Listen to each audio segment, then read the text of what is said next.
So, going back to my previous example then, if your body needs 2,000 calories per day and you're put on a 1,500 calorie per day diet, meaning you're in a 500 calorie per day deficit, where do you think that 500 calories is going to come from? So your body needs 2,000 calories to go about adhering to the demand of the day. You're only giving it 1,500 calories, so it needs another 500 calories. Where is it going to get it from? If you're thinking the answer to that, okay, is that it's going to come from your fat stores, you would only be partly right. Okay, so being that massive nutrition geek that I've now become, I've delved deep into the nutrition archives and I found a study which is called the Minnesota Starvation Experiment, which was done in the 1950s. Now, the basis of this study was that a controlled group of people were put on a 1,600 calorie per day diet. Now, as I spoke about on the previous videos, the concept being that there is roughly 3,500 calories in 1 pound of fat. So the concept was that over a 6-month period, okay, of being on a 1,600 calorie per day diet, that this group of people had a deficit that had been created for them, which suggested that they should lose a grand total of 32 kilograms of fat in that time.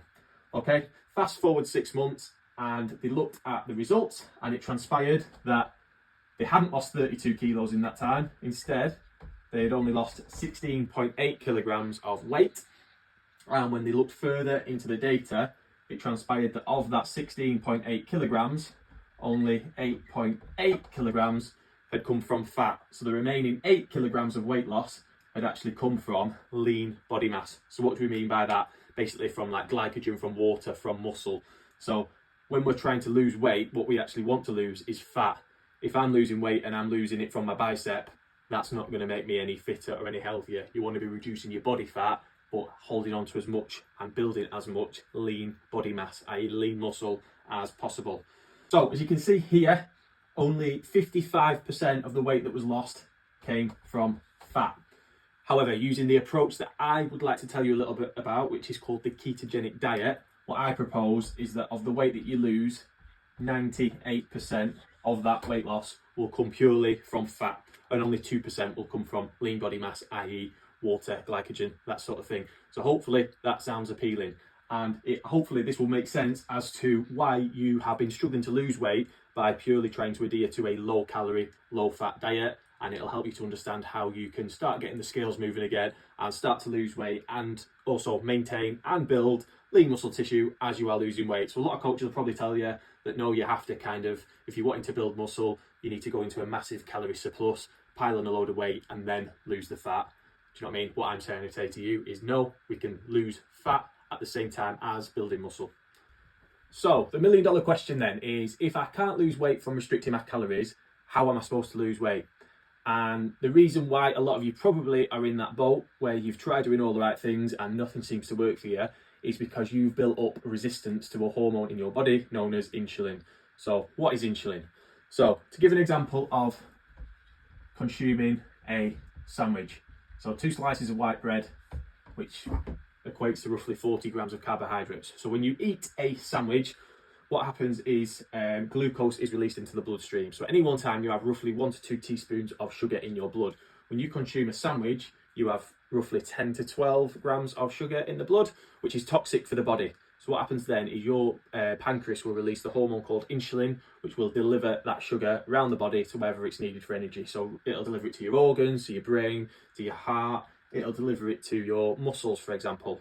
So the way insulin works is very similar to the way alcohol works, in the sense that, let's say you're 18 years old and you're going for your first night out around town, you might have a glass of wine and you might feel quite intoxicated off that one glass of wine.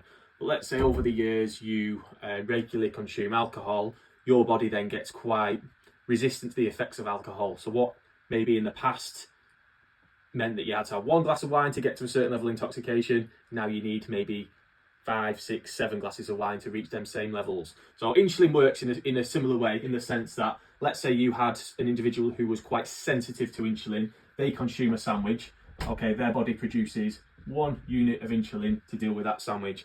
Like I say, one of the byproducts of insulin is it blocks your body's ability to burn fat. So what I want you to to use the sandwich analogy, is that we've got your fat locked away in a vault and we want to access that fat. But your body, having consumed the sandwich, has just stimulated a unit of insulin. So I want you to see that as one security guard that is blocking your fat stores. You, over a prolonged period of time, constantly stimulate insulin, so you're constantly consuming refined carbohydrates. So it's refined carbohydrates that stimulate insulin the most out of all the macronutrients. Yes, protein stimulates insulin, but nowhere near as much as carbohydrates do, and in particular, refined carbohydrates. Fat hardly has any effect on your insulin levels. So if you continue to eat, let's say, refined carbs or high amounts of sugar over a prolonged period of time, okay, what might then happen is, in order to deal with the effects of that sandwich, your body now needs to produce 2 units of insulin, okay, in order to deal with that blood sugar. So that's effectively 2 security guards that are guarding your fat stores. Again, fast forward X amount of time of eating a refined carb diet, your body then needs 5 units of insulin to deal with that sandwich, which is then 5 security guards. That then turns into 10, that turns into 15. Okay, before we know it, we need 20 units of insulin to deal with that sandwich. Now, these are all arbitrary figures. However, the maximum amount of insulin that your pancreas can produce is 15 units. Okay, so that's already 15 security guards guarding your fat stores, making it very difficult for your body to utilise fat for energy. However, to deal with the effects of the glucose on the sandwich, we need 20 units of insulin, but we can only produce 15 units. That's what we call type 2 diabetic. So that's when we have to inject ourselves with the extra insulin in order to bring our blood sugar back down again.